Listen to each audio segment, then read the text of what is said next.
Live from Toledo, this is 13 ABC Action News. Bottom of the hour, 6:30, breaking news from overnight. Officers opened fire in Northwood. Another part of this investigation is in Oregon. There's a dead suspect, another one wounded, and two police departments, as well as Ohio's Bureau of Criminal Investigation, involved. Good morning. Thanks for joining us here on this Friday. I'm Jeff Smith. And I'm Mackenzie Keyline in for Sash and Bray. We're trying to put all the pieces together in this puzzle. And what we know right now is that it all started in Oregon in the 3100 block of Navarre Avenue and moved to Northwood, where officers opened fire near Curtis. Tony Geftos is live on the scene all morning long. He joins us from Northwood with the latest.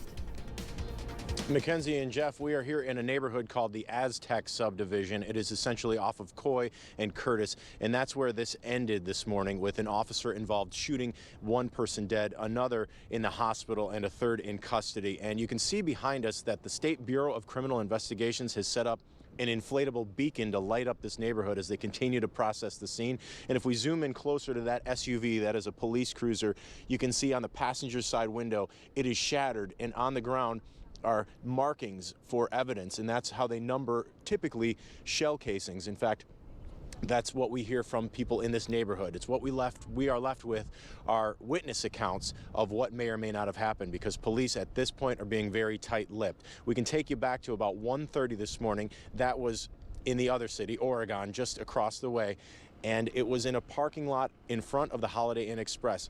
I talked with the owner of a local bar there over the phone, and he said this had nothing to do with his establishment. He said it actually happened in the parking lot, and then it led police from there to here, this neighborhood. And a couple of the people in this neighborhood were just telling me they heard multiple gunshots, up to 8 of them. Another guy said he's the one who called police after he saw somebody running around the neighborhood trying to get into vehicles, pulling on the handles, and that's when this all unfolded. He added that he's never seen that SUV before in his life. There is an SUV now that is the center of this investigation. It's parked on a driveway in front of a garage, and that's where the forensics experts have been all morning long. They're taking pictures, collecting as much evidence as they can. But as far as the investigation goes, at this point, the chief of Oregon Police says it's still too soon to release any information. It is a little chaotic. We're trying to iron this out as quickly as we possibly can. The important thing is that we do a very thorough investigation and that we don't miss anything. This is a live look at the SUV, which is the center of this investigation at this hour, and we are still waiting to hear more about what actually took place, what led officers to open fire, killing a suspect, potentially wounding another, because there's a second suspect in the hospital and then a third person in custody. But at this point, the officers tell us there is no reason for anyone in this neighborhood to be alarmed, because they have, as they say, neutralized everyone who was involved.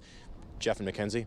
Tony, I wanted to ask real quick and go back to that police cruiser behind you, the SUV, and you were pointing out that there was broken glass on the passenger side door, but no word from police as to whether that vehicle was hit or if officers were shooting through that window.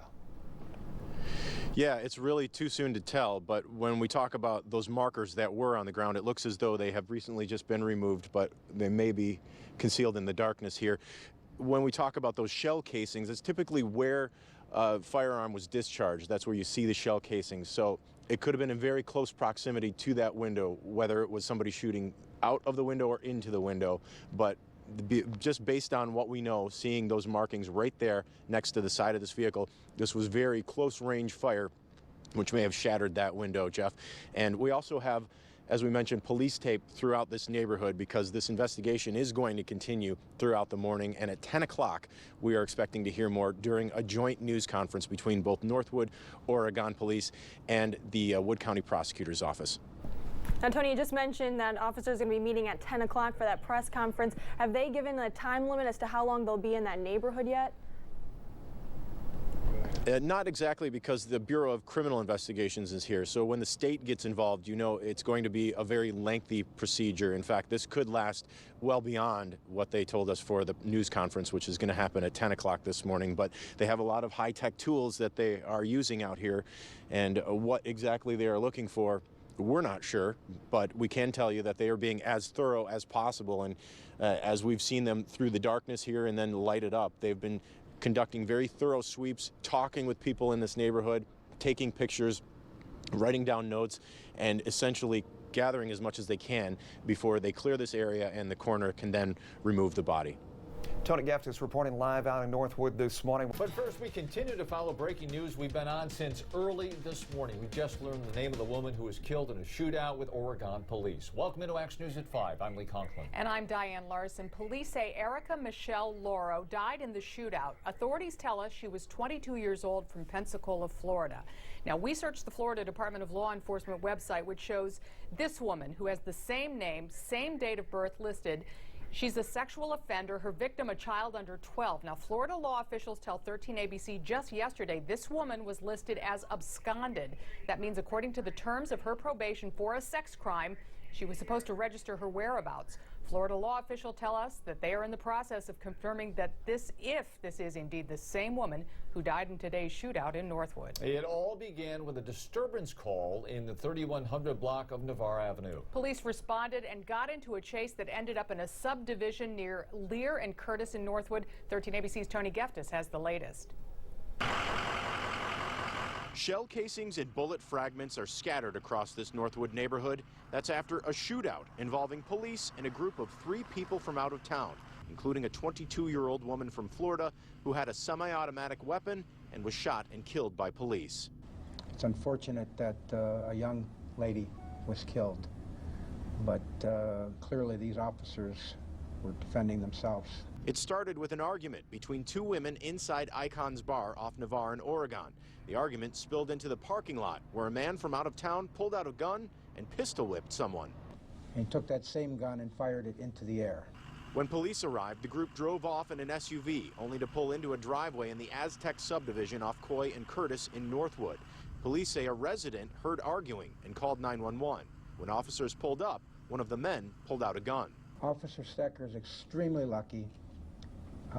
He was leaning forward at the time that this shot rang out, adjusting the spotlight on his vehicle. The shot came in through the driver's window, went right behind his back, and exited through the door frame next to the window on the passenger side. We later determined that that shot came from a sawed-off shotgun that was recovered at the scene. It was a rifle slug. After that, Oregon's police chief describes it as a gun battle, with 5 officers exchanging fire with a man and a woman.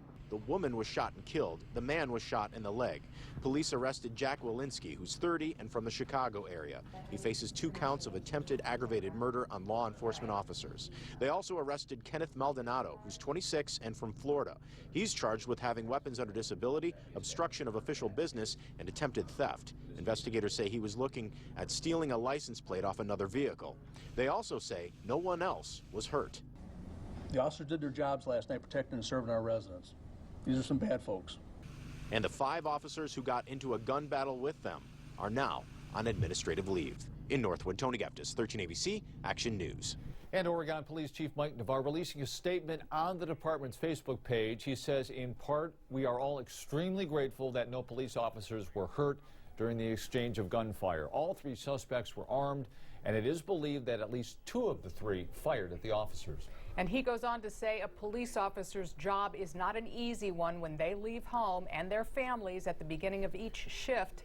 There's no guarantee they will return safely. And that deadly gunfight rattled a quiet Northwood neighborhood. 13 ABC's Alexis Means continues our team coverage live from the Aztec subdivision with reaction from neighbors. Alexis. Well, the people who live in the Aztec subdivision are in disbelief. They say they have never experienced anything like this. A lot of them were scared and trying to hide their family members when the shots rang out. Earlier today, Police Chief Mike Navarre said that it may be impossible to determine exactly how many shots were fired during this gun battle. Investigators say the suspects drove to that neighborhood to get away. They backed into a driveway to switch plates. When police rolled up, one of the suspects took off running. The other 2 suspects opened fire on those officers. A neighbor who was scared to show his face says he woke up to an officer knocking on his door. He asked us if we were okay, and told us that there was an incident, there was a shooting. We were in the range or in the area where the shooting happened. So it's checking to make sure the house was okay, that we were okay. And your thoughts were? I was like, what the heck happened out here? Why didn't I hear it? And there were a lot of neighbors and people who live in that neighborhood that did not hear those shots. We're live here at the Northwood Police Administration Building, and they said that there were so many bullets fired in that neighborhood that they had to bring out the Bureau of Criminal Investigation to the neighborhood to collect all of that evidence. Of course, they're going to take all of that evidence and use that evidence against the two suspects, other suspects in this case. Reporting live, Alexis Means, 13 ABC, Action News. And stay with 13 ABC as we continue to follow the latest. Of course, we'll bring you updates from police both on air and online on 13abc.com.